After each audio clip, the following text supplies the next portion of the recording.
ấn vào đầu khóa. Your safety belt is fastened by pushing the buckle flap to lock. Siết chặt bằng cách kéo đầu dây. It is tightened by pulling the strap. Và mở bằng cách nhấc đầu khóa. And unfastened by lifting the buckle flap. Nếu không cần thiết rời khỏi chỗ ngồi, quý khách lưu ý cài dây an toàn trong suốt chuyến bay, phòng khi máy bay bay qua khu vực thời tiết xấu. Throughout the flight, while seated, please keep your seatbelt fastened as a precaution against heavy and unexpected turbulence. Cửa thoát hiểm. Emergency exits. Trong khoang hành khách có 8 cửa thoát hiểm. In the cabin, there are 8 exits. 2 cửa ở phía trước. 2 at the front. 4 cửa ở khu vực giữa. 4 at the middle. Và 2 cửa ở phía sau. And 2 at the rear. Xin quý khách lưu ý chỉ dẫn của tiếp viên để xác định cửa thoát hiểm gần nhất khu vực ghế ngồi của mình. Please take a moment to locate your nearest exit. The nearest exit may be behind you. Đèn thoát hiểm. Emergency light.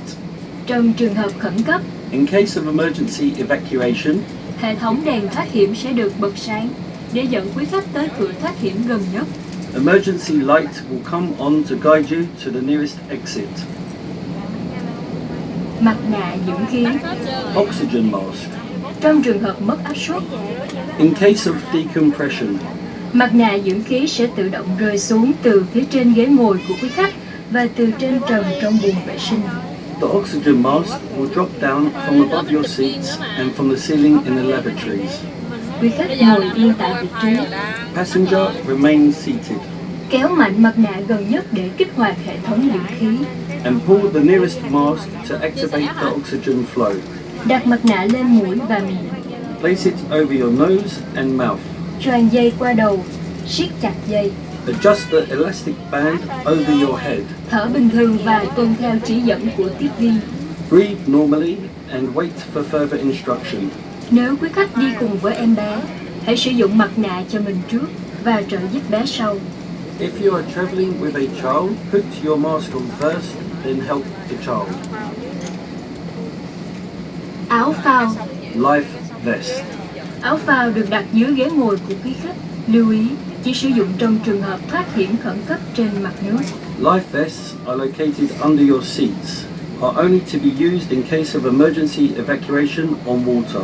Quý khách xé vỏ bọc, mặc áo phao bằng cách choàng qua đầu. Tear the bag open, put life vest over your head. Vòng dây quanh eo, cài khóa rồi siết chặt dây. Secure the strap around your waist. Quý khách lưu ý, không làm phồng áo phao khi ở trong máy bay. Do not inflate life vest inside the cabin. Ngay tại cửa thoát hiểm, theo khẩu lệnh và chỉ dẫn của tiếp viên. At exits, follow cabin crew's instruction. Quý khách làm phồng áo phao bằng cách giật mạnh thẻ đỏ hoặc thổi vào ống van. Pull the red tags firmly downward or blow into mouthpieces to inflate the life vest. Ngay sau khi thoát hiểm, để lôi cuốn sự chú ý, hãy sử dụng đèn và còi trên áo phao. To attract attention, use light and whistle on your life vest. Quý khách lưu ý không lấy áo phao ra khỏi vị trí khi không có yêu cầu của tiếp viên. Do not remove the life vest unless you are instructed by the cabin crew. Bản hướng dẫn an toàn.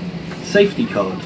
Xin quý khách vui lòng dành ít phút để tham khảo bản hướng dẫn an toàn bay trong túi ghế phía trước. Xin cảm ơn.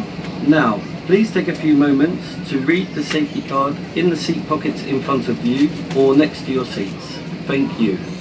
Để chuẩn bị cất cánh, quý khách vui lòng thắt dây an toàn, dựng thẳng lưng ghế, cài bàn ăn phía trước và mở tấm che cửa sổ. Xin cảm ơn. To prepare for takeoff, please fasten your seat belt, put your seat back upright, stow your tray table and open your window shade. Thank you.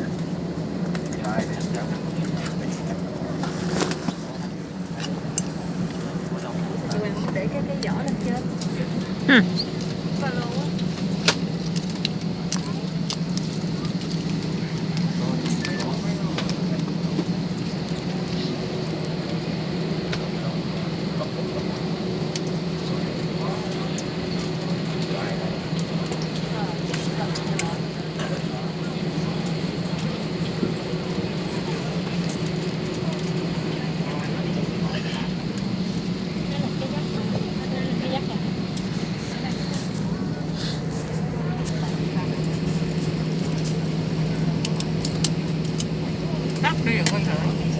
Không sao đâu.